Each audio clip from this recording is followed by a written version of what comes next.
Hey everybody, welcome to Pale in Comparison, a proud member of the Doof Network. In this podcast, my sister uses her knowledge of the Otherverse to take a look at Pact, the only Wild Bow web serial shorter than the Bible, and I try to not give away any spoilers. I'm Jenny, and Malia convinced me to read Worm.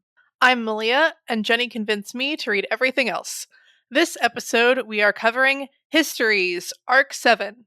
Before we get into that, however, I'd like to issue a spoiler warning. This podcast is filled with pale spoilers. If you don't know whether Edith ever fucks off and leaves Matthew alone, and don't want us to tell you, stop now, read Pale, and come back to this podcast. As for Pact, there'll be full spoilers through the chapters we are covering. Hopefully the answer is yes.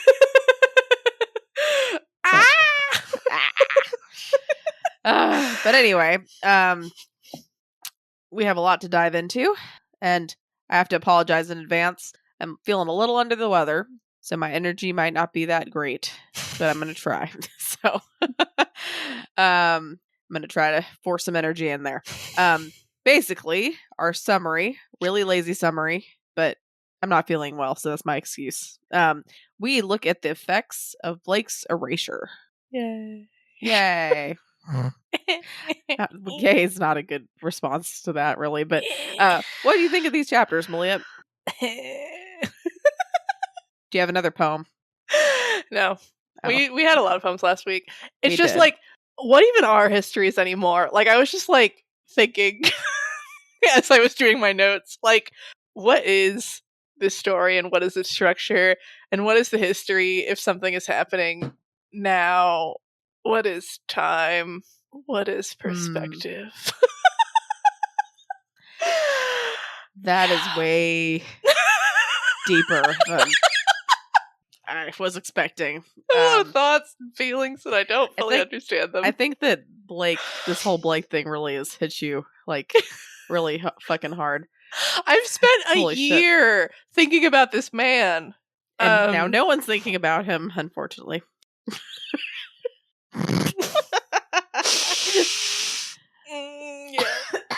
Yeah.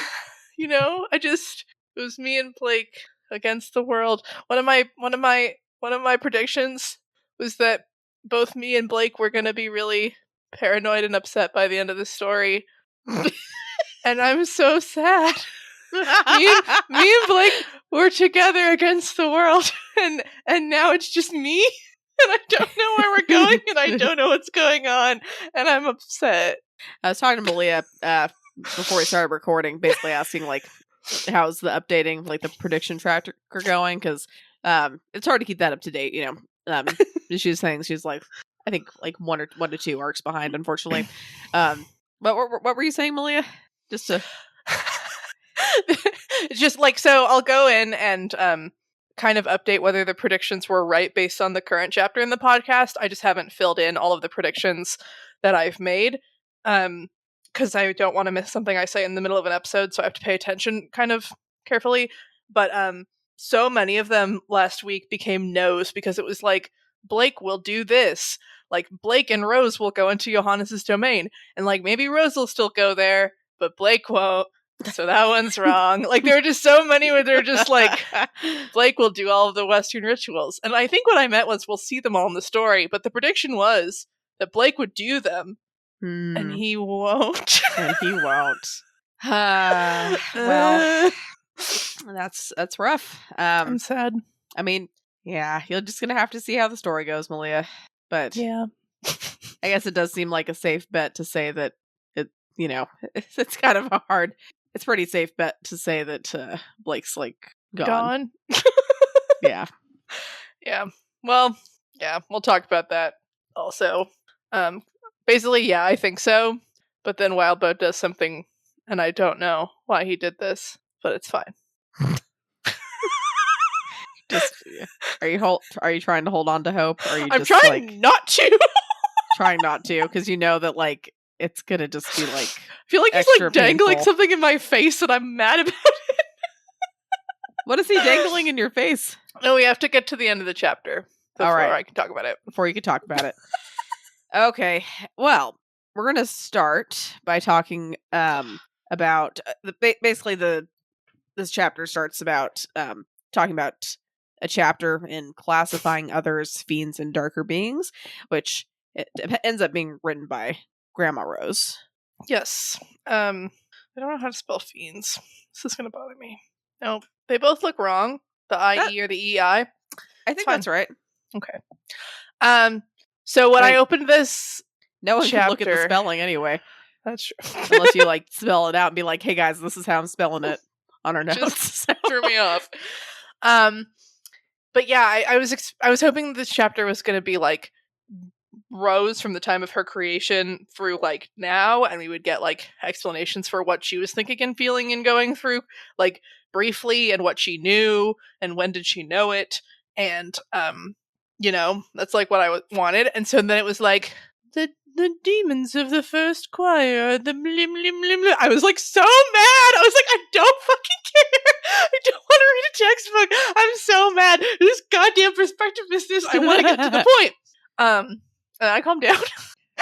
And then I read it, and I mean, it's really interesting and sad, and it's just Wildbow being like, this is the Void arc, and we're gonna talk about it. I mean, it's cool thinking of like the universe, the other verse, as you will, and how it was made and the different forces that surround it.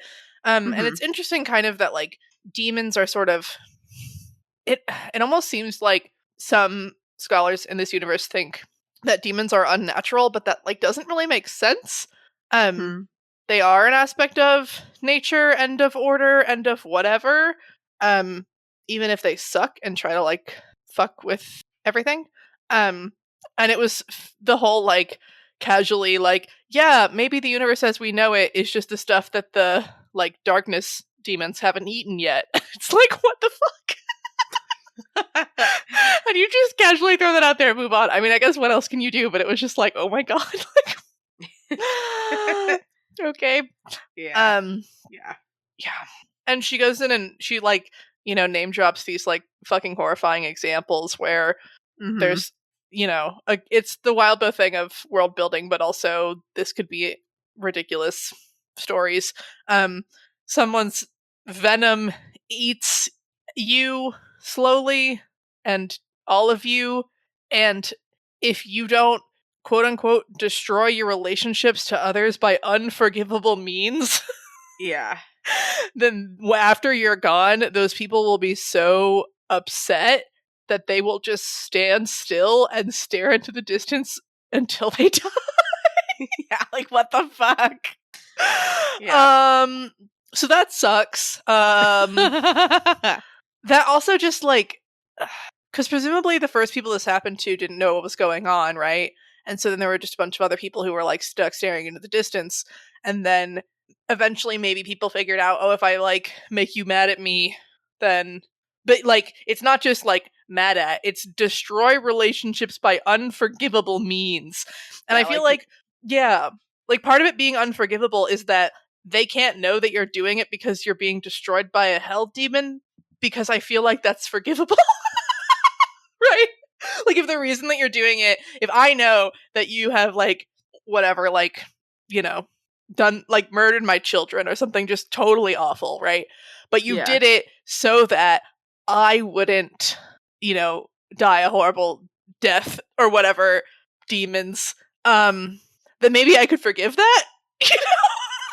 I'm gonna be honest, Malia. As a mom, like it wouldn't matter to me, like if you told me you murdered my kids because you were trying to save me from a terrible fate, like I wouldn't be able to forgive you.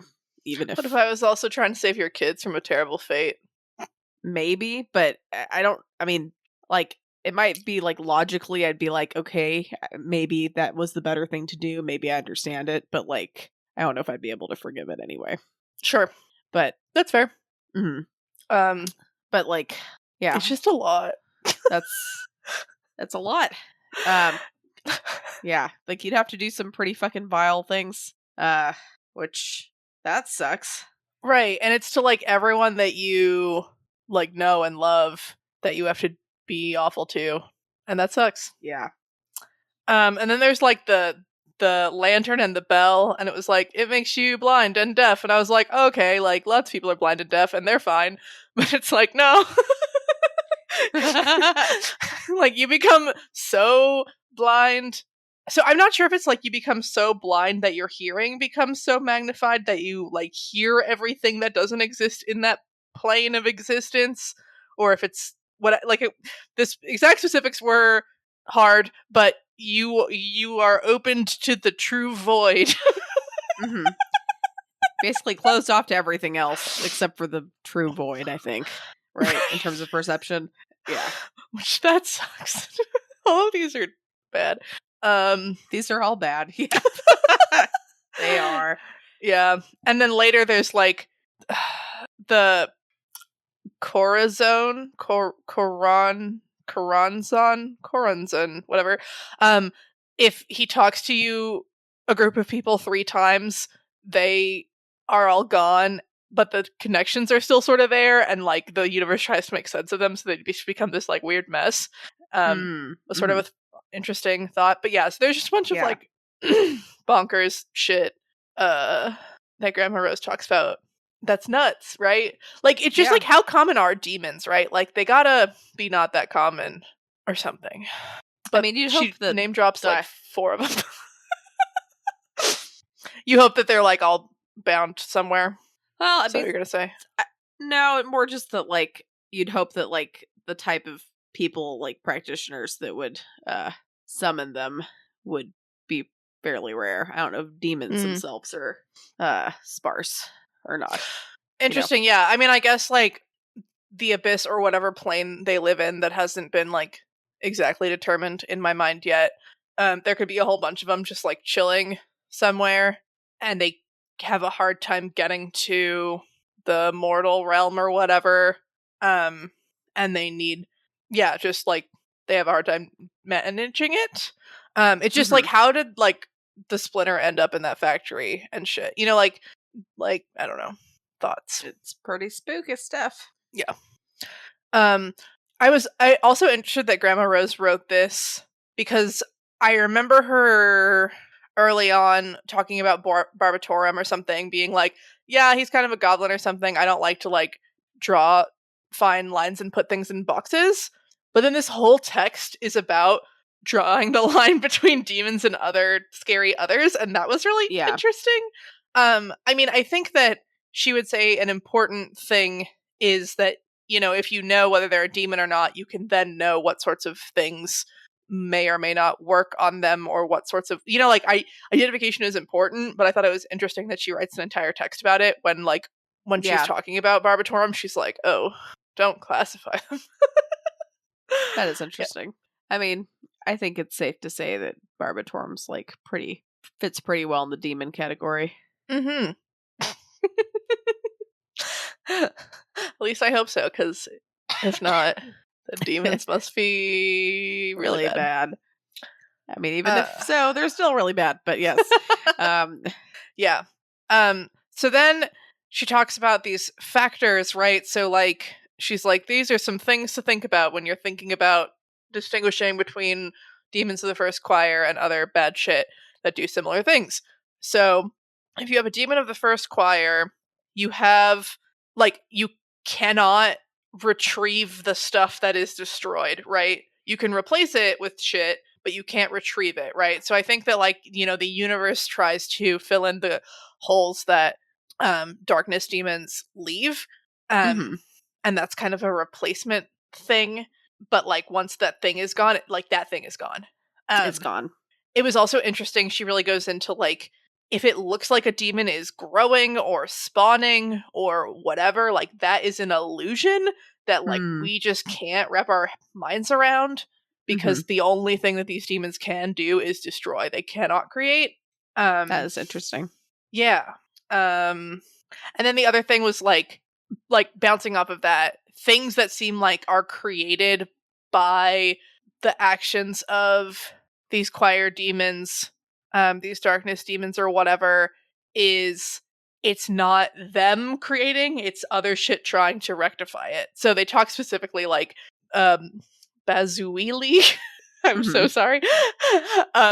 His victims, I guess, like physically there's a physical void, and so there's statues made from his victims, but it's not that he like turns them into statues or creates anything from them. It's that there's a void and the universe is like, fix it, and like the ground is like, okay, and the ground itself like flows up into that space that is the space that the person used to occupy, which is like fucking cool and bananas. And I feel bad for the ground. It's just like living its life. Feel bad for And the every once in ground. a while, the universe is just like, fix it! And it's like, oh, fuck! Like, it's doing its best.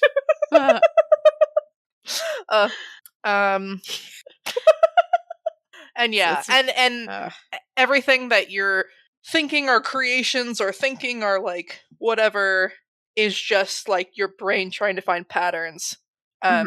We like patterns and we like finding meaning, and that's what our brains are doing when it comes to this shit, but like it's not really happening. Or like it's not, the patterns aren't necessarily there. Yeah. Yeah, so it's like, yeah, what? I think it's very sweet that you have empathy for the ground. I just imagine it being like, oh, fuck, like, okay, I'll do it. The ground's probably not sentient, so you probably don't have to worry that much about it, but, you know, it could be. So there's definitely, like, dirt spirits or whatever. I think dirt spirits are probably usually, and, like, rock spirits and stuff are usually just, like, asleep, basically. They're just, like, super sedative, and so when, you know, the powers that be or whatever is like, fill the void, they're like, oh, fuck. But then they probably it's interesting that the air doesn't just do it, yeah, but it's cooler that the ground has to. I don't know. That is cool. Maybe the air and the ground are like fighting to be cooler, and the ground is like, I'ma do it, and it fills in faster than the air does. I think you're maybe thinking about it a little too hard. Yeah, that's fair. Patterns. I'm finding a pattern. Okay. I feel like she's like, here's the rule for distinguishing these demons from other bad shit, but then she doesn't really, I mean, it's just like, when the first choir takes away from existence, nothing is created to replace that thing. But maybe, like, other shit, something might be created or something? Yeah, at best we find a pattern in the chaos. Excuse me. I wish she was a little bit clearer about, like, and these other things cannot XYZ or whatever, so that I could figure out. But, I mean, this is, you know, we're thinking about what happened to Blake. We're thinking about, like, the existential fate that Blake has faced, where he no longer exists and is irreplaceable. But also, the universe will try to fix it and will try to make it better. And, like, did she use Laird to help see the future and know that Blake would be eaten by this void demon and therefore make Rose so that the universe would, like, put Rose into Blake's spot because that would be the best way to fix it? And that's why Laird wanted to keep Blake alive for a little bit longer, because something Rose? Is this another prediction? Apparently, I just came up with it. It sounds pretty good. Yeah, it sounds actually sort of logical. I don't know why Laird would give a fuck or whatever, but, you know. I mean, yeah, but he might. He might. Maybe. There was something up with Laird. Alright, so now we go to Isadora's point of view. I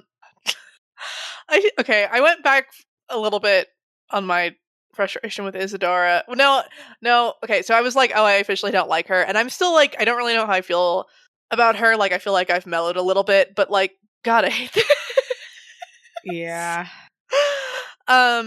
It's frustrating. It feels like she could do so much more and could have done so much more, and she did some, and I don't really get why. Right, like, she's like, I had gutted him to buy time, and I'm like, okay, like, you wanted to buy Blake time, and you gave him karma, and I'm not sure if that was through, like, slashing him across the chest, or whether that was through other sphinxy means, but whatever, she tried that. And then she's like, and maybe his karma, like, led him to here, because, like, you know, people were helping and supporting and, like, doing the thing. So that sucks. And she seems to really not want Rose to be the heir. I'm not sure why. Hmm. But yeah. Her mind is a lot. It's like, you know, Yeah. she just thinks a lot about stuff and about the world and about existence and about shit and just like, ugh. It's a lot. Yeah, I think when I was thinking about people thinking of the demons as unnatural, I was kind of thinking about Isadora. She's like, I'm all about like questions and answers, riddles, whatever, but she says like the demon was unanswerable. Hmm. This like thing outside of Isadora's perceived natural order that she's trying to protect and sustain. But she doesn't, I don't know. I mean, like, she doesn't want to risk being eaten by the thing, and that's fair. Yeah. And she doesn't want to risk fucking with the binding, and that's fair. But, like, I don't know, she just seems to suggest that demons are not natural, which is fascinating. Because Mm-hmm. they probably are. Anyway, Yeah. she talks a lot about Blake, and I love him. Yes. The first thing she says is he was trying so hard, and I was like, oh my god, I hate this. And then later, after he disappears, and she's like, she'd called him her little warrior. I like started crying. Like the second time I read it, I'm just like really upset. Like, ugh. Oh yeah. I love Blake. Anyway, and she talks about the Fool a lot. We have known since arc 3 that Blake was associated with the Fool, and it's just so good. Yeah. And luckily we get Isadora to really break down here like why it's so good. Mm-hmm. You know, instead of a boy with a dog, it's a young man with a sparrow. He's Mm-hmm. not staring up at the sky, but he's staring at these windows. He is not walking off of a cliff exactly, but he is walking forward, like afraid to stop. He's carrying gas containers instead of a bundle on a stick, but also she talks about this like notion of responsibility that he has. A man when facing death aspires to finish what he started. The idea that he feels this responsibility to make the world a better place because he had decided that that was what he was going to do. And he yeah, I guess keep talking about the Fool. The Fool is like the ace in a pack of playing cards that we might be more familiar with. So depending on the game, it can be the highest card or the lowest card. So Blake could be powerless or powerful.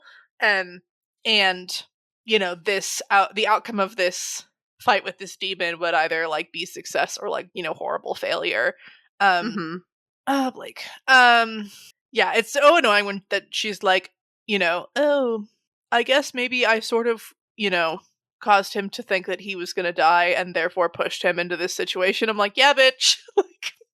Like obviously Blake was kind of like, yeah, people want to kill me a lot, but like at this point, like there's the Behames out there or whatever, but like the contest is at a standstill, like no one's attacking him, like he's just doing his thing.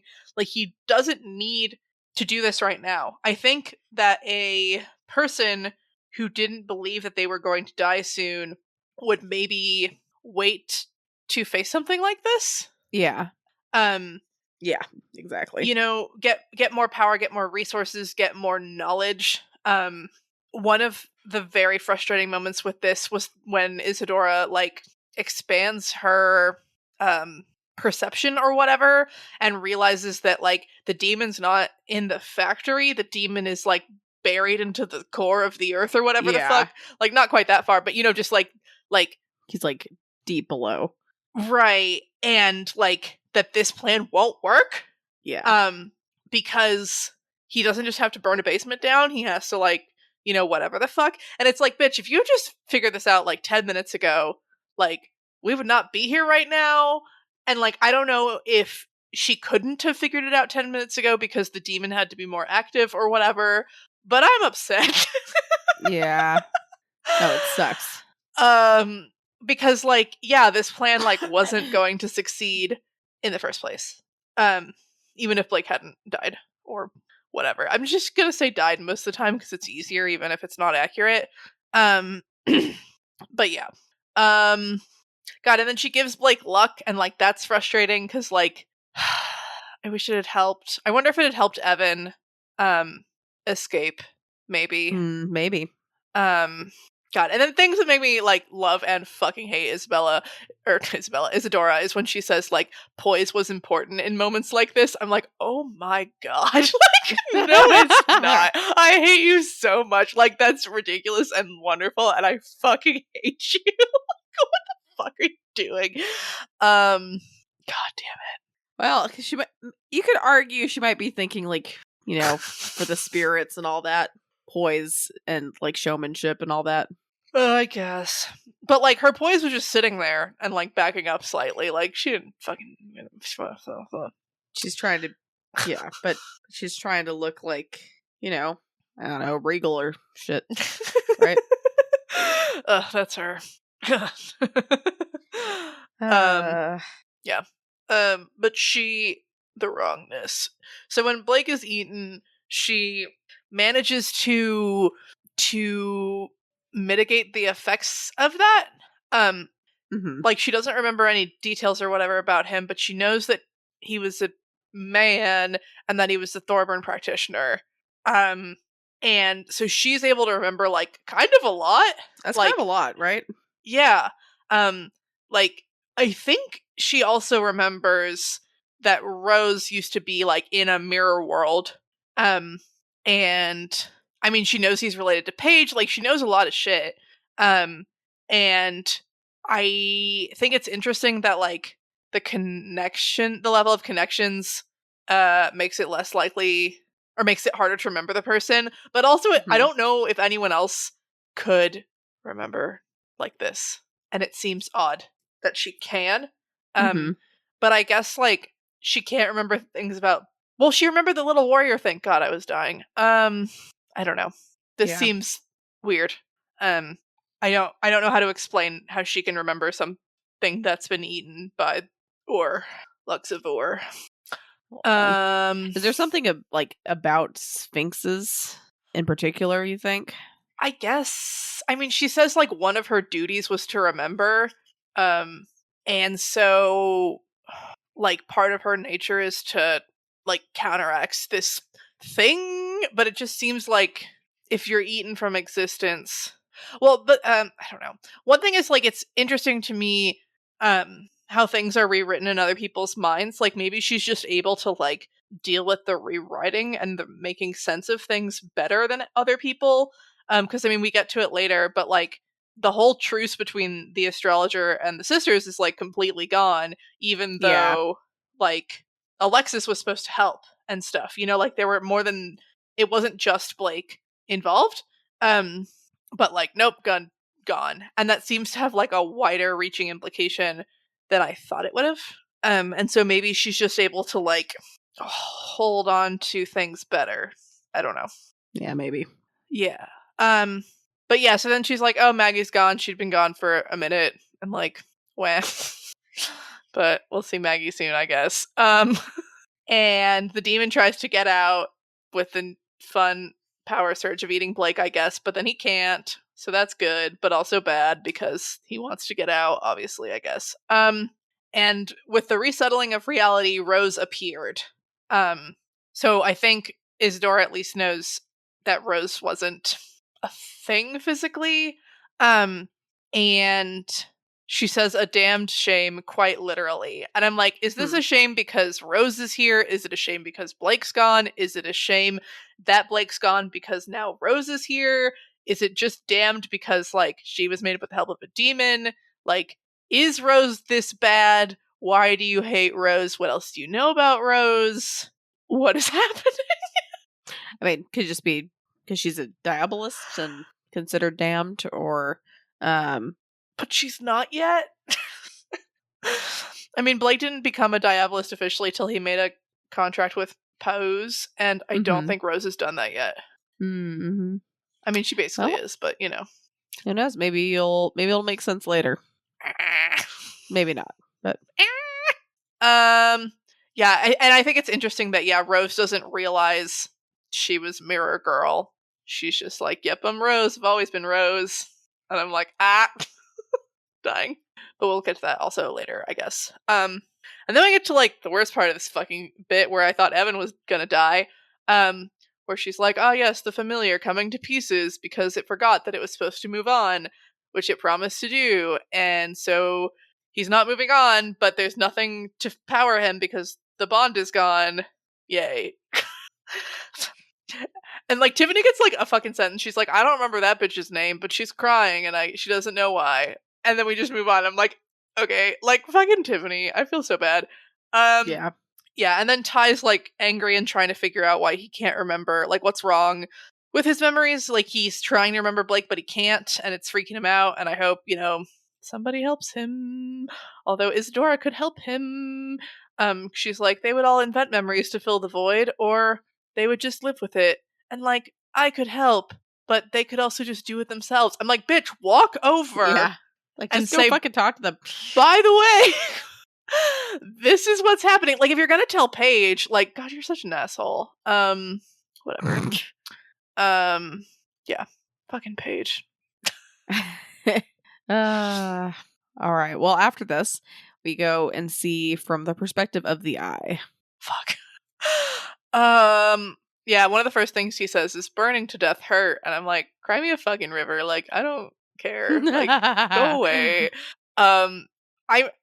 It seems like the reason that this section exists is to show one of the things Blake was making better in the world, kind of. It seems like his presence was preventing bad things. So if the whole contest, I always say conquest, if the whole contest hadn't happened, like the Eye wouldn't be sitting here waiting to fuck shit up, I guess. But also he's like, conquest is gonna deal with Blake, and then I'm gonna get to burn a bunch of people. And I'm like, that doesn't make sense. Like, why? Yeah. Why is that the plan? Mm-hmm. Because then he's like, forgets about Blake, and so he's like, when Conquest deals with something, I can go burn everything down. But I don't know what the something is, and so I'm gonna go burn everything down now. I'm like, oh, I hate this. And so I don't really get what is up with why that was the logical chain of connection of like, once he deals with Blake, he can go fuck everything up. And I don't really get like, probably because that's what he wants to do. I guess, yeah, maybe Conquest would have been like, all right, come back. And what is where does the Eye live? What does the Eye do normally? Does he just sit around like waiting to like destroy shit? Like, why is he content with his life? What does he do? This is kind of random, but I want to go back to the very beginning of this because, again, yeah, it didn't really. So you're like, burning to death hurt, and you say, cry me a river. Do you think what was he saying? Do you think he was talking about that he was burning to death and that hurt, or do you think he was talking about feeling the sensations of everyone else burning to death and that hurting? Is that what you're saying? Or, I mean, yeah, even just being like, oh, well, there's screaming heads, arms and bodies thrashing in pain, raw throats screaming, burning to death hurt. Like, when I read it, I took it as like, well, yeah, those bodies are all screaming and stuff because burning to death hurts. Hands extended over the burning contents. Oh, that's interesting if normally he just like looks like a homeless guy, like warming his hands. I assumed that was his experience. So you assumed it's his experience, where I assumed it's his observation. Right. So, interesting. I wonder. Yeah, because I mean, he does talk about how he remembers everyone who he's killed, basically. Sure. So maybe that is what he was thinking of. That's what I thought. I mean, to me, it didn't really make sense that he was saying, yeah, I'm feeling all the pain right now. It was more like his observation of watching everyone he murdered die. But I mean, that maybe. So I was kind of like, yeah, I was just like, what do you mean cry me a river? But that makes more sense since that was your thought. Yeah. Okay. Thank you for clarifying, because, yeah, I don't want to be a sociopath or whatever. Sure. It's always a good goal to not be a sociopath or a psychopath or whatever. Yeah. But yeah, and then this section was like a lot longer than I feel like maybe it should have been, and I don't really get it. Like he'd given up worrying 100 years ago. The screams of the burning were the only thing familiar and natural to him now. And then, like, the traffic light feeding back information, and there was a change, and the eye hears the sounds it needed to hear, and I'm like, what the fuck? And I don't get it. And he's like, old memories, and I'm like, I don't get it. So I don't get it. Yep. All right. I think he's just like contemplating on, you know, what he thinks the future is for like everybody, humanity. And yeah, you know, might just like to hear himself think. Yeah, that's probably true. All right. Do you want me to go to the next person then? Sure. All right. The next person we look into is Diana, or the astrologer. Yay. So she's like, I can finally sleep because there's a limited truce between her and the sisters that Blake et al. Helped with. And so she wakes up because she's like kind of freaking out.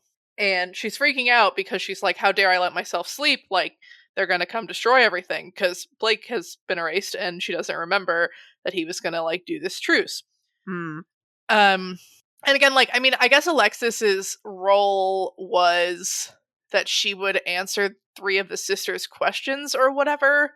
And Blake was the one who was like, I will try to do this. But it still seemed kind of wide in terms of that. It sucks that she doesn't really get the rest that she needed. Diana here. And I just love her. And these, you know, this makes me love her like even more. It's true. Yeah. She's pretty awesome. Yeah. Doug is such a sweet name for a mentor. Yeah. She's like, Doug. I'm like, oh, this hurts. And yeah, so she's like, oh, like, I need caffeine. So she goes to the mugs, but there's no mugs left. And I love this life hack where she's like, I don't own very many mugs because that way I have to wash them and they don't pile up in the sink. And I'm like, wow, like, what a fucking concept. That's incredible. I think it's interesting based on the whole, like, hospitality angle. You know, like, she has enough to serve a group of people. Right. I mean, I guess she couldn't fit that many more people into her apartment, or into that space, not apartment. So it works out. But it's pretty funny. And yeah, so she's like, oh, let's clean these mugs. And there was one mug too many. And she's like, oh, they'd been going to the factory. And she realizes that one of them, you know, was erased from existence. And it's so sad. It's really sad. Yeah.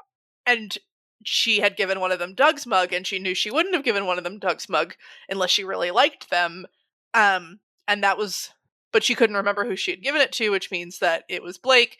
And he's gone, and she knows he's gone, and it's so sad. I'm so sad. Yeah, that fucking sucks. I know. Well, then we go ahead and see the Behames. Oh, fucking shit. Okay. I don't know what their plan is to deal with Blake, but they're like, let's do it. And I appreciate that Duncan was like, I don't want you children in a line of fire again. Yeah. Like fucking Laird would do. Like, that's, you know, if there's one good thing I could say about Duncan in this story, it's literally that. And I'm confused. Is he head of the family now? Is he just head of this like group of children who are in Toronto currently? We'll see, I guess. We'll see. Yeah. He managed to save a bunch of the clocks from his fiance's house, which is hilarious. And also, she didn't want to stay with him, like, while her house is being fixed. And I'm like, good, fucking get out! Like, he fucking sucks! Like, so it seems like she's gonna leave him. Yeah. Yeah. I mean, yeah, good for her. I know. Because that's a fucking hot mess of a situation that she wasn't aware of. God. Yeah, like, 1, he kind of sucked. And then 2, holy fuck. Like, things you should talk about before marriage. Seriously. Like, was he planning? What was his plan? What was his plan? Was his plan to tell her about the practice at any point? Like, yeah. Oh, fucking hell. And, like, any kids? Was he gonna, like, just bring his kids into it without fucking telling her about it? Like, that shit's fucked up. Yep. But yeah. So then Blake is eaten, and I'm a little confused. I don't remember the names of all the children, and I guess that's part of the problem. Because, like, was Owen Laird's son? Why does he call Duncan uncle if Duncan is Laird's nephew? When were there twins? I was just, like, really confused by this part. I don't know. It could just be like, because in Hawaii, like, we always call people auntie uncle. Like, it could even just be something like that, or like he's close enough to uncle. Right, like it makes sense to call like your adult family members who are like uncle and aunt and whatever. But it was just sort of, it really threw me off because it was like, everything changed, and then it was like uncle, twins, we're going back, and I was like, what the fuck is happening? But then, I almost thought for a second that like Duncan had replaced Laird in the context of the universe or something. But I don't think so. And because the Owen is like, oh, you're coming, to Jacob's Bell, and so we haven't just gone into like nuts crazy town where Duncan came with them from Jacob's Bell in the eyes of the universe or whatever the fuck. So he's like, it's done, which I guess dealing with Blake is done because Blake doesn't exist anymore, which and I hate him. And and he's going to Jacob's Bell, which means he's going to be around in the story, and I don't want that because he sucks. And I miss Laird. Yeah. Laird was fun. Well, we'll see. Maybe we'll see. Next, we see the sisters. Yay. The more I see the sisters, the more like cultish and creepy they feel.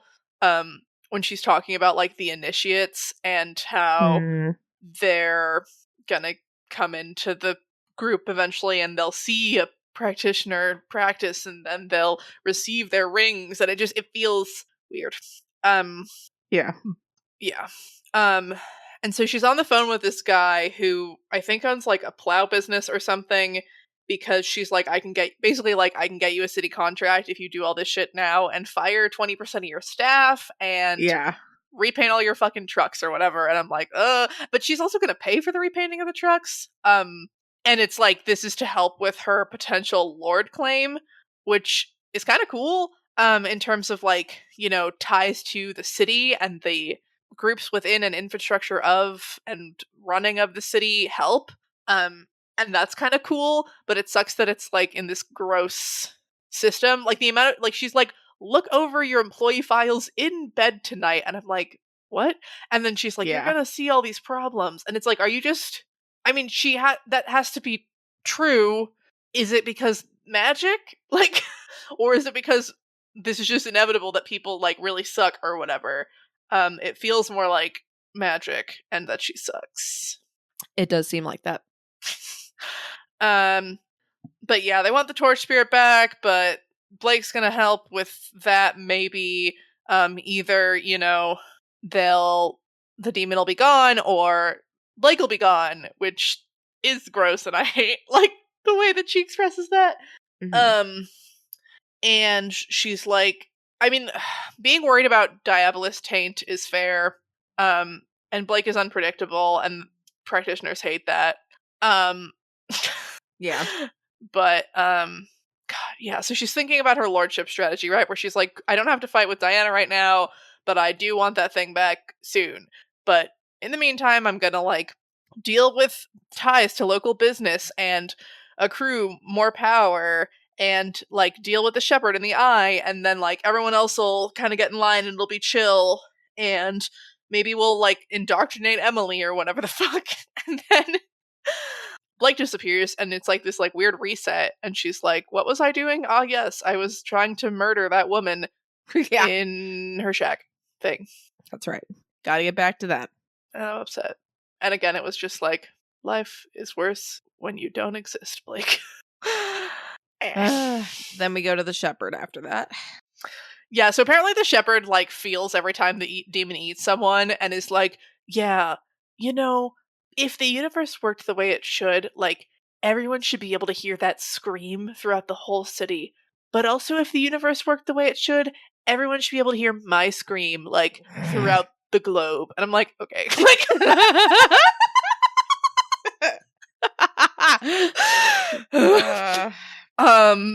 yeah, it just, that's a little dramatic. he's just like kind of a piece of shit and he knows it. And that sucks. Cause he doesn't do anything to try to help the people disappearing or whatever. He leaves like, Evan and people like that, stranded. And there's these 3 children, ? Benny, Laurel, and Andrew, who he's like, I don't know if these are the children he's like telling himself he's gonna go look for, even though he knows he won't. And I'm like, what the fuck? And then we just move on. And like, I don't know if this is an instant, this whole chapter, right? It's either like, I mean, Rose is going back to Jacob's Bell, right? I think that we are in large part going back to Jacob's Bell, but there's a whole bunch of hanging threads here, right? There's the astrologer and the sisters. There's this thing about the dude's children. There's the eye who's burning down Toronto or whatever the fuck. Like, there's a bunch of stuff. Paige is still here. I could see things kind of coming back to Jacob's Bell. But I could see all this stuff still mattering, or I could see it just like disappearing and never mattering again. And I don't really know what way we're going. Yeah. In the way that Wildbow likes world building and he likes stuff where he throws out the names of like 5 demons and like their specific horrible things that they do. And maybe one of those will come in handy and maybe it won't. And maybe this thing about the shepherd and these 3 kids like will be an issue. And like maybe it's never gonna fucking come up again because it's just random background on this man. And I don't know. Yeah. Well, we'll find out. Maybe. Maybe. Be one way or the other. Now we get to Rose. Yeah. Yeah. So Rose doesn't know that she was in a mirror. Isadora said that, and I think that's true. She talks about the closest she ever got to making friends on this one camping trip was just like commiserating about being gross. And I'm like, God, Rose, you're so fucking bad at making friends. Why did Grandma Rose make you like this? Like, Blake had friends. Like, what the fuck? Like, well, I mean, she might have had friends at some point. She just said on that camping trip. I guess. So, but yeah, I mean, that isn't really painting a great picture for that. Yeah, I mean, it just feels like how Grandma Rose didn't have friends. They just feel very similar. But yeah, and so she's just like describing the sensation of feeling with nerves for the first time without realizing that's what is happening to her. And that's fascinating. I think she thinks that maybe like it's just something with the demon or something, but she's, like overwhelmed completely because she's never felt wind or sun or anything, even if she has like fabricated memories of it. And she recognizes that everyone around her is a step removed from her. I'm not sure if she definitely puts together that like the person who was in there who died is the person that connected her to all these other people. But there's that realization that she's separate, which she, like, I feel like Rose was self-conscious or something. Like, I feel like a defensive mechanism while Blake existed the past week was to not be nice or friendly to his friends because they're Blake's friends and like meh. Yeah. And so like it's bitter in the ass. Right. Like it's partially her fault that like if she had just, like been like, "Oh, hey, lol, if you like Blake, like I'll probably like you. We're very similar. Like let's chat." I don't know. Like she could have made some connections the way that Evan I think did with Ty and whatnot. But yeah. But yeah, so she does have them throw the jugs because the note tells her to, and that was good. But this fucking note. Okay. So she says, I was supposed to explain things so I wouldn't be too lost if it goes wrong. And I'm like, is this like Blake asked her to explain things? Because she's like, I'm not doing that. It's better if we don't know. And so I think maybe she and Blake had like talked about it and he was like, yeah, if I get fucked, like write a note to yourself so that you know what's going on. And she's like, no, it's better if I don't remember the fact that like I exist because this person, his reflection was used to make me and blah, blah, blah. And it's like, oh, all these people around us, there's sort of a connection because Blake, but she doesn't, say that exactly. And like, they should be yours. And I'm like, that's a weird way to put that. And she's like, Yep. you can manipulate them using that and the chaos. And I'm like, that's weird. Weird. And then she's like, but that doesn't mean you should. And I'm like, Okay. right, like, what am I supposed to do with this? What? And then she's like, there's nothing here for us, you know what the next step is. And I'm like, why don't you, like, spell it out a little bit more? Like, if you're in the mirror world and Blake lives, and you're still in the mirror world, no one can, like, find this note in your pocket, right? Like, really powerful beings could, but we're just not... fucking write a step-by-step play, right? Like, right. And she's like, she trusts herself enough to know that she'll know what the next step is, but she also seems really torn as to whether or not she should, like, ruin all of Blake's friends' lives or something. Like, I'm like, what do you want to do with these people? Like, they can't they can barely practice, they don't know shit, like, leave them alone. What? I don't know. So that's fun. And then, but yeah, she's like, you know what the next step is, and then she thinks to herself, like, I'm such a bitch.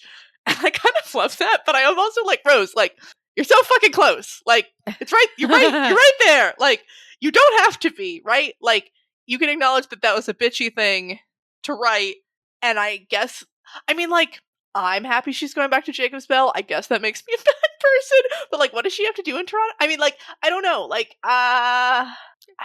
It doesn't make you a bad person. I've been wanting to get back to Jacob's Bell for so long, and the first person who's like, I'm going back to Jacob's Bell is like, I'm a bitch. I'm going back to Jacob's Bell. I'm like, damn it. I mean, hopefully she could help.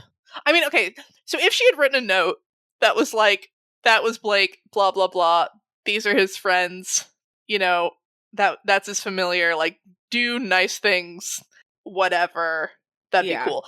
I just still want to know, like, what does Rose know and when did she know it? Like, what is Rose's purpose on Earth?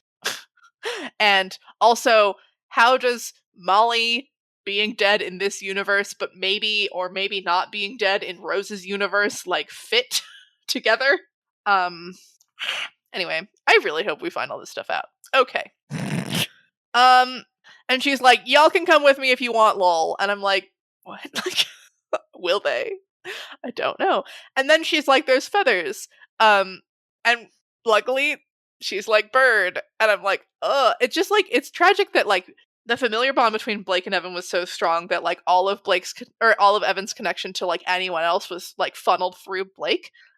So that connection being severed everything else. Like, they don't know who Evan is. And it's just like, but he's still alive. And Rose is like, we can fix that fact that you're dying.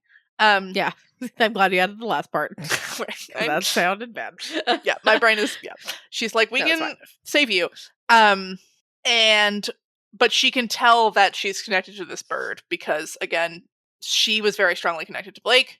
I think it's interesting that she can tell that she has connections to other people and that they're secondhand, but, like, Evan doesn't necessarily have those. I don't know. But yeah, I think I'm currently happy that she saves Evan, and I'm also worried. Okay. Well, we'll see. I'm sure you thought this was the last part, but the actual last part we come up to is an perspective. Yeah. Which, that's fucking interesting, right?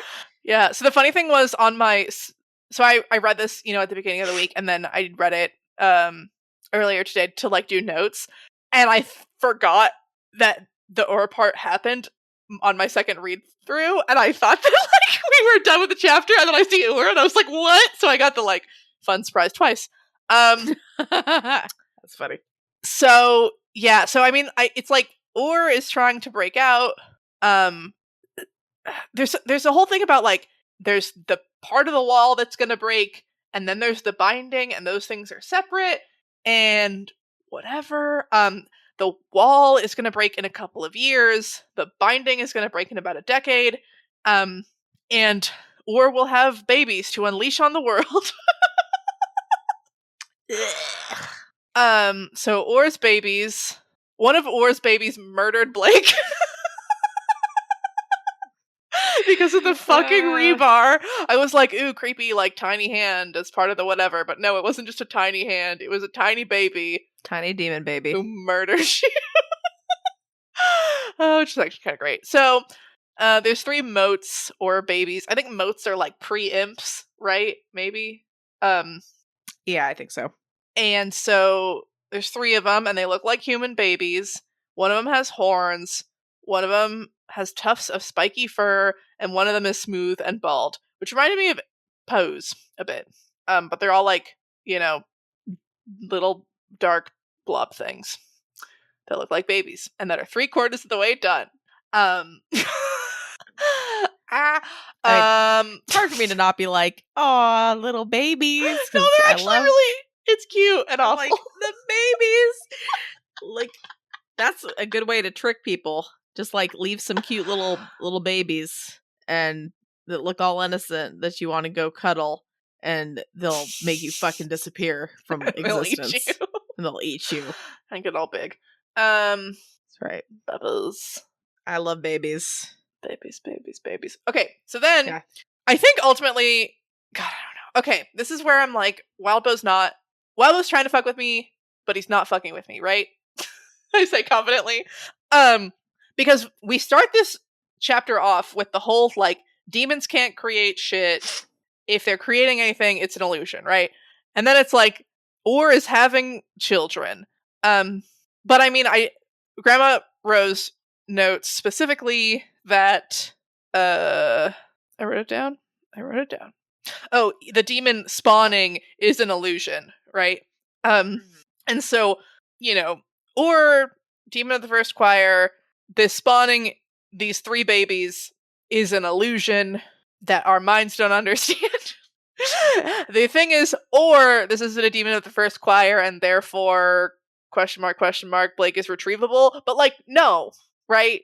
Because Grandma Rose is like, if they spawn, it's an illusion. And this thing definitely ate Blake and destroyed everything. I think I was thinking into it too much and trying to, like, pair these pieces of the chapter. Because the chapter is sort of like a, got a word that I should remember. What is the, like the math thing? A parabola. Or a bell curve. Or something. Where we start with these, like, short, kind of weirder, esoteric thing about demons, right? And it matches up with the or part at the end. And then we have this, like, Isadora at the scene thinking about shit, which matches up with Rose at the scene thinking about shit at the end. The eye burning everything down, right, matches up with the shepherd whining about his life. The Diana, right, and the fight matches up with the sisters and the fight. And then in the middle is fucking Duncan. Who exists. Oh god, now I'm realizing, are there 7 sections to this chapter? They don't line up to the 7 choirs. I don't care. Okay. I can't do this right now. If they line up to the 7 choirs, you know what's unrestful? Being a new mom.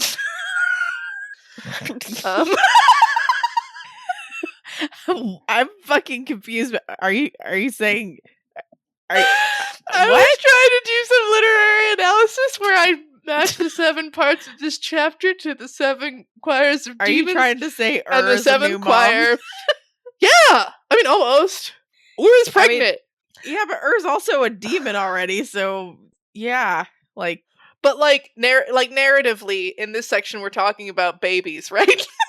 Are you saying that Ur's babies are going to act like normal babies, where they're going to be fucking pooping and crying? He's got 3 of them. Thank goodness he's got multiple limbs. Like, what's he going to feed the babies? Just hope that more weird people just wander in so he could feed him. And apparently it's been working out fairly well. Sick, and are they going to just have colic maybe and just cry all night? And like, how's he going to get any rest? Or she, I guess. I really want fanfiction of Or with the 3 babies. Just having a real fucking hard time. Or a nice family photo. I think seeing like just looking really stressed out, juggling 3 babies while like on the phone and like trying to cook dinner. Oh my God, obviously, so fucking good. Just makes Yeah. And then I don't know if I said your- fan fiction or fan art. and then I want getting, fan like, art, but fan fiction's really also fine. like I think fan art, because and just like Yep. getting really exasperated because they accidentally like erase something from existence that they wanted to use. And Oh my god, like babies like pushing things and wanting you to pick them up, but like or can't bring it back. So yes. I like how they try to put every fucking thing in their in their mouth, mouth. and instead of choking, they're just gonna like erase it from existence. And it's like, don't try to eat. Yeah. The rebar. Yeah, Yeah, the like, we rebar is need like that. its little like Like a rattle. a Or rattle. something. Yeah. Oh, this is not where I thought this conversation was gonna go, but that's great. Yeah, because I mean the first one, right, would be talking about darkness, chaos, which Isadora hates. That's also babies. Here, wait, I'm actually gonna try to do this. What are the 7 choirs? Where's a place I can find this without it being spoiled? Can you look up the 7 choirs of demons for me? Hold on. Let's see. We've got. All right. Number 1's Choir of Darkness. Okay, yeah. So that's Grandma Rose talking about the void, which is what the Choir of Darkness is all about. Holy What's shit! I'm choir? looking at all these, and all of these can be related to children. I feel like in one way or another. Oh god. Okay, Choir of Darkness. Okay. Second one. I'm not going to even explain anything. I'm just going to read them, and then everyone can come to their own conclusion. Choir of Chaos. Number 2. Right. So Isadora hates chaos. Her whole thing is to like prevent chaos from happening. She wants order, and she wants to find the answer. She wants to solve the riddle, right, of the universe. So Blake not existing anymore is bad for her because chaos. Okay. Choir of Ruin. Number 3. The eye. This is kind of working. Is burning Toronto down. Holy shit. Okay. Number 4 is Choir of Madness. I'm also realizing that I think there's one. Oh no, there's 9 sections. This was a waste of time. No, we gotta keep going. Wait, no, but okay. Gotta keep going. Madness. You go crazy when you don't sleep. Just like babies. All right. So let me just say, for Ruin, they'll ruin your fucking house. It's chaotic with like children screaming, and then just when they're, I don't know, darkness, you could say babies sleeping, or just fuck where they come from. They're like, and it's not actually pitch black, because it's like you do get some light through to your womb, but like it's pretty much dark in there, and they go out to the daylight. All right, this one makes fucking sense too. Number 5, Choir of the Feral. Fucking feral ass children. 6, Choir of Sin. Just they misbehave, and you have to teach them to not misbehave, I guess. Or you could be like, I don't know, you could go on some other directions there, but I won't go there. Number 7, last but not least, Unrest. Yeah, Choir of Unrest. My favorite again, one. Yeah, self fucking explanatory there. So choirs of demons, or just like different aspects of owning of being a parent. Yeah. I love it. I'm a little bummed that it didn't work out with the chapter sections, but yeah, around Feral it really fell apart, because like, I mean, I guess Duncan's Feral. I don't know. And then Sin, there's the sisters, there's the shepherd, and there's Rose. I mean, Rose is a bitch, so there we go. There you go. I mean, it was a good try. We all appreciate the thought. If it would have been really cool if it worked. And I'm looking forward to the people who are like, wait, there's 9 sections in the chapter in like Discord, and then they'll be like, oh, okay, you figured it out. Oh, you figured it out. Just you did it while you were recording, which, some other great podcasts probably would not wait till they're actually recording to figure it out, but it's kind of fun to do it this way. Right. My brain actually works a lot better when I'm talking. I process things by talking a lot more. So this is a great medium, but also means that like stuff is not finalized. Yeah. No, I agree. Those people who just can sit and like think about stuff, I don't get it. I don't understand. I mean, I need to, if I'm really gonna think through things, I need to like think it out loud. Unfortunately, a lot of times when I do that, people don't realize that I'm actually thinking about it as I'm talking about it. And Right. so they'll like, it just, it makes for some conversations and things where I kind of have to be like, where they like correct me on things. I'm like, I was getting to that conclusion in my brain and I just hadn't quite gotten there yet. But anyway. But yeah, so what is gonna name his babies or her babies or their babies? Do demons name their babies or do the babies name themselves? Let's speculate on their specific flavors. So there's the horns one. That's a weird fucking way to say There's the that. spiky fur one, and there's the smooth and bald one, right? So we've gotten a taste of other darkness demons in the first bit who have like lanterns and they shatter your eardrums so you hear the screams of nothingness forever or whatever, and the poison. I'm assuming here. This is a hypothesis. Blah, blah, blah. I think the bigger demons grow, the longer their name gets. I love it. Because Poos, Right. He's an imp. Right. Got a little teeny name. Obviously had a longer name before he ate, or they ate it. I don't know. So maybe they just pick like a beginning syllable? letter or a syllable. Yeah. Oh, a letter. Yeah. Well, the shepherd had 3 children whose names were Bernie, Laurel, and Andrew. So it's gonna be BLA. BLA. Which is pretty close to VLA. Ooh. So you think like the kids like sure. The Kenneteers are Erwish children. Yeah, that's where I'm going. All right. That's okay. Well, that's not where I was fucking going, but all right. The Kenneteers are Ur's kids. That's so wrong in so many ways, but I'm gonna keep going with it because it's kind of funny. Like BLA and then VLA. Yeah, no, So what were you thinking that I was saying? I don't even remember because that was just really funny to me that you said that. So we'll replace it with VLA. If you had to pick, okay, so one has horns, one's spiky fur, one's smooth and bald. Which Kenneteer matches up with which demon baby? Okay.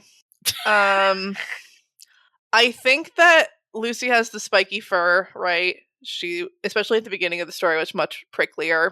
Okay. I think that Avery has horns because deer and because sports. I don't know. Like a bull running into and then Verona's like this smooth, impressionable baby who wants to suck in all of the magical knowledge. She's a blank slate in regards to the practice. That's very interesting. I actually had different picks. Ooh, go. Okay, so I was picking Verona for the tufts of spiky fur because mostly fur and like she wants to be a cat all the time. I was picturing Lucy just for horns, just because those can still like be defensive, and I think of Avery as like the least like prickly one, the most approachable one. So that's why I'm like smooth and bald, like easy to not get like poked. Totally. All right. That was weird. But that's cool. Makes no fucking sense. Yeah. Anyone? Yeah. Be aware of the pale spoilers. We're gonna talk about weird shit like that. Yep. All right. You heard it here first. You heard it here first. Oh, fuck. It's ridiculous. I feel like there was some prediction someone had about them being like not like having been placed in those families and not actually being the children of whatever, but I don't remember the details of that prediction, and I think this one's funny. Are you saying? So you're saying like Wildbow said that like you could read like them both separately because they weren't going to relate to each other, but you're saying secretly like these like they were demon babies like placed in these families, but obviously they're good, so they're like rebel demon babies. So they don't want to be like normal demon babies. They want to be like Makes no sense. Eloise exists, right? And we just never mention the fact that she's a Duchamp. We just move on. And like Toronto, we just move on. Yeah, but like everyone who's read Pact knows, like we pretty much all knew, like immediately, like we're like, okay, this is a blonde girl who's engaged, like that, you know, who's engaged. I love that. Like honestly, we're like, Duchamp. yeah, Duchamp. And then looking at her practice, then that was just like, oh, well, there you go. Obviously. That's funny that you didn't even know, like, you knew without even me. knowing the practice. Like, that's incredible. At least for me, I just assumed. I don't remember which one we learned first, but I remember like being like, oh, I bet she's a Duchamp. And then just being like, oh yeah, Enchantress. Yeah, for sure. It's amazing. All right, do we have anything else to say about and the adorable babies? Babies. Yeah, just that either like I should ignore this because this is a spawning and I can't understand it with my mind, or that this isn't really a demon of the first choir, something. But I don't think it's that one. And I think I'm just going to be slightly confused forever about why we read a classification text and not just a whatever text. It's fine. Because it's cool to learn about demons. That's true.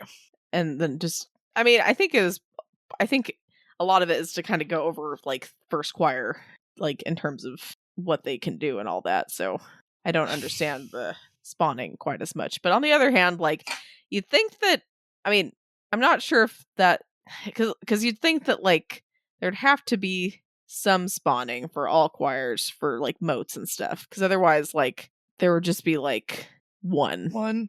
Yeah.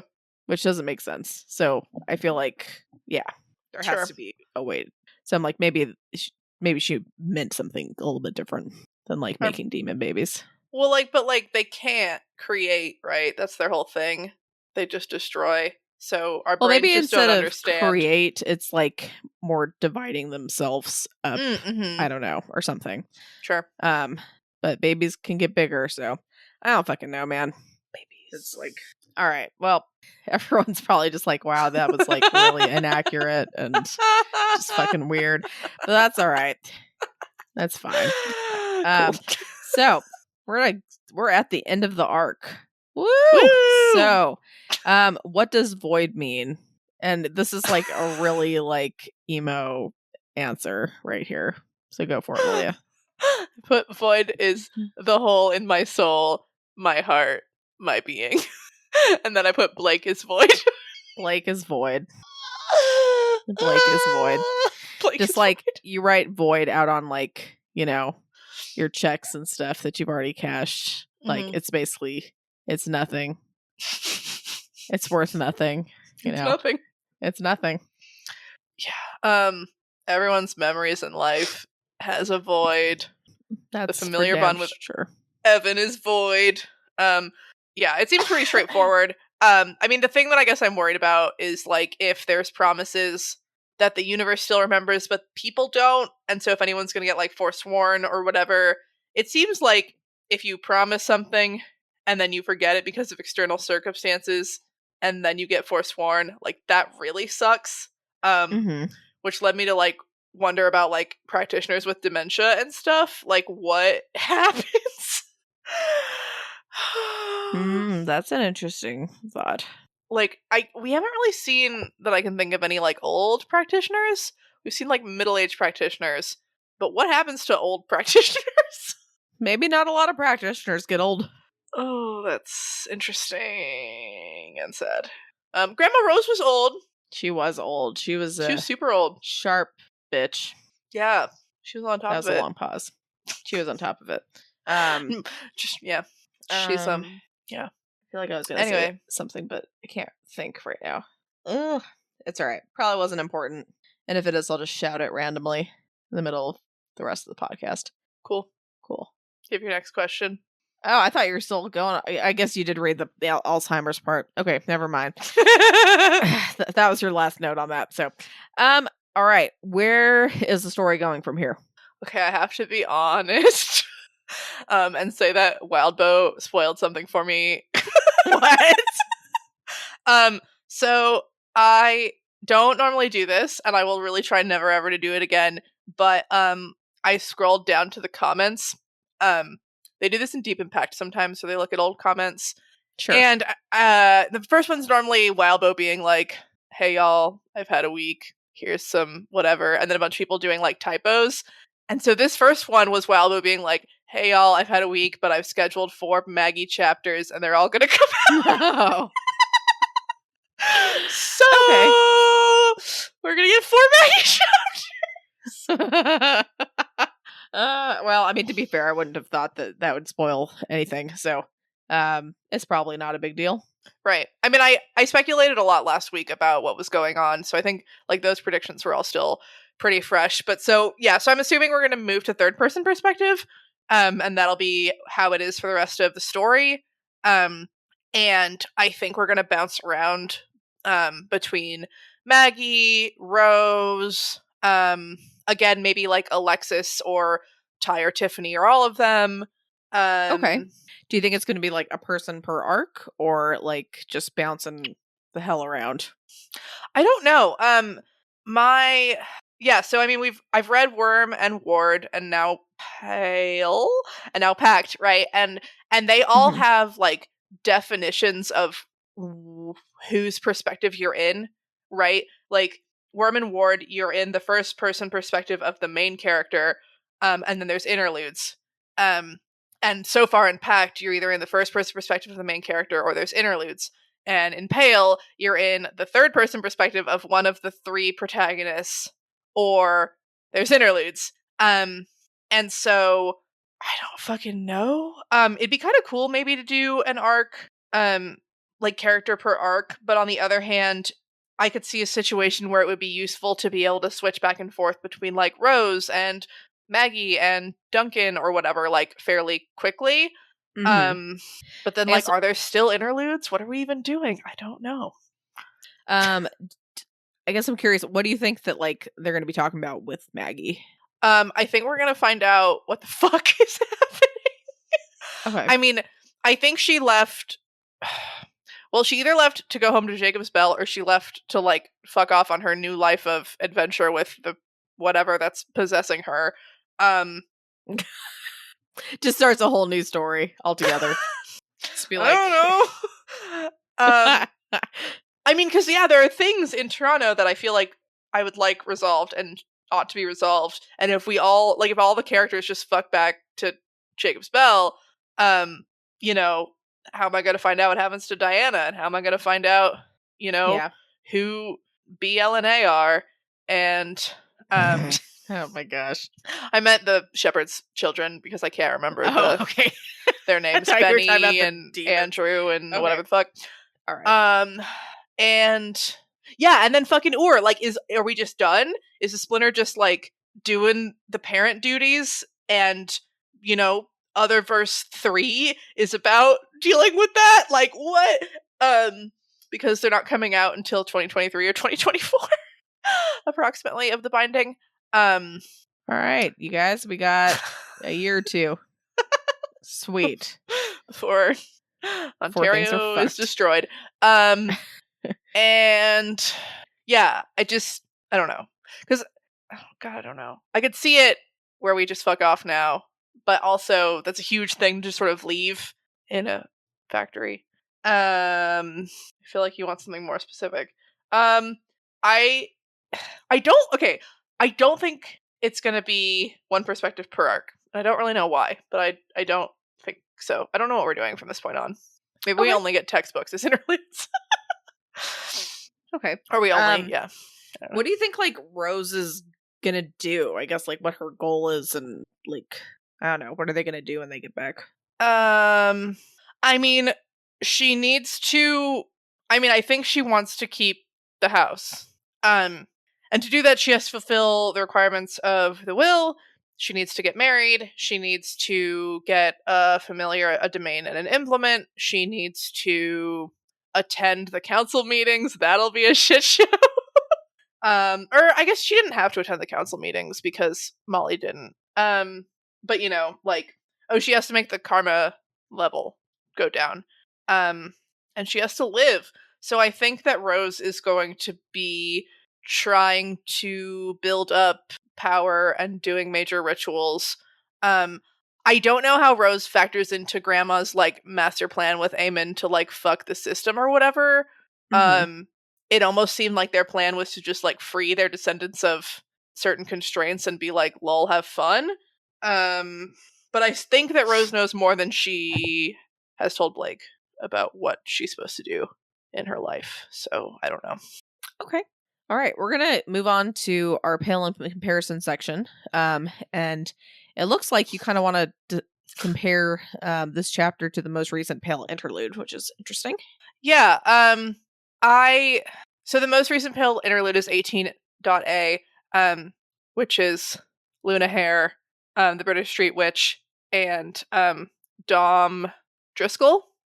And so Wildbow does a really fun sort of thing at the beginning of each one of those sections where they talk about like basically that character's conception, and describe it in these like really interesting kind of fantastical terms about, like there was an idea and it was like broken down and it managed to escape these things and do these other things and it flitted out into like the vast recesses of nothing, and then it was like tangled up in these other things, and then this woman dropped a diagram, like just like this little girl with a bunny mask popped into existence. Right. Yeah. And same with like the British Street Witch. It's just like, oh, the violence and the blow and then the thing and it's a knotted place and people, just, and then the human being conceived, right, where it's like, thousands of like men like speeding through a flesh cave, like blind and unable to see, and like one of them makes it, and like just like really funny and great to describe conception in those terms. Yeah, I mean, it's not like a super 1-to-1 of this interlude to that interlude, but they both start with these interesting kind of removed explanations of things, like Grandma talking about first choir demons and speculating on the nature of the universe, and then with these other 3 chunks, they both have multiple perspectives, and they're both kind of filling a role of pushing the plot. I mean, the Luna Hare section is really, I think, about like, this is what Kennett Found is like. The Bitter Street Witch is, obviously Wildbow does stuff with character and theme and a lot of other things all the time, but that one, it's like, here's some random prophecies, like, yeah, have fun in community, and also like, fuck Edith. And then it's like, oh, Dom's adorable and I hope he doesn't become horrible, and like, are we gonna have fun with a bunch of practitioners on a path or something? And this one is also like, we're setting up where everyone is at for the next section of the story. We're doing like a broad kind of check-in of how are a bunch of different sections and factions doing that aren't necessarily from the perspective of the main character before we like move on deeper into this thing. Yeah. Okay. Oh, cool. Yeah. All right. I like it. Now, part we've all been waiting for, Malia's bold and specific prediction. Woo!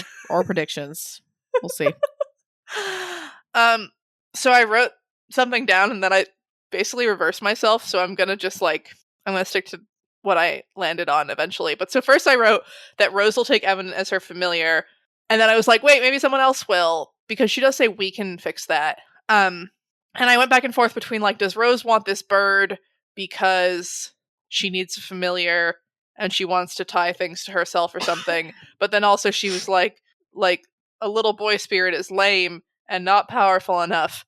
And so I'm kind of thinking that, well, I'm hoping that Ty will take Evan as a familiar because that'd be funny. But maybe Alexis will take Evan as a familiar, or Tiffany. I don't know. I'm kind of thinking it won't be Rose, but it will be one of them. Okay. I want to ask, like, do you think that the only way that they can save Evan from dying is to take him as a familiar? I mean, maybe they could turn him into a ghost sparrow. Because I'm like, they probably don't know that he was a familiar before, right? I think that Rose can maybe kind of figure it out. But also, Okay. this reminds me both of Snowdrop and Avery, right? Like, a big part of the reason why Avery took Snowdrop as her familiar um, then was to prevent Snowdrop from dying, right? To pause her natural lifespan, and to suspend her development. Um, Hmm. It also reminds me of a Wheel of Time thing. Spoilers for the Wheel of Time. Somebody essentially familiar bonds a human, which is a thing that you can do in this universe, to prevent them from dying. They're like really unstable and they think they're going to die, and so the person like bonds them, and it saves them. And maybe they could have done other things in that situation, but this one worked. I just think it's kind of interesting because, like, a familiar is usually compared to getting married, right? Uh-huh. So I think it's kind of interesting that you think Rose, out of everyone, sees this random bird who can talk, and the bird says, "I'm dying," and her saying, "We can fix that," and you think like that has to mean Rose is going to take this the stranger bird that she's never met and immediately go Bonded through for the life. equivalent, be bonded for life. And this is Rose. I'm not saying you're wrong. I just think it's kind of interesting. That's your initial thought.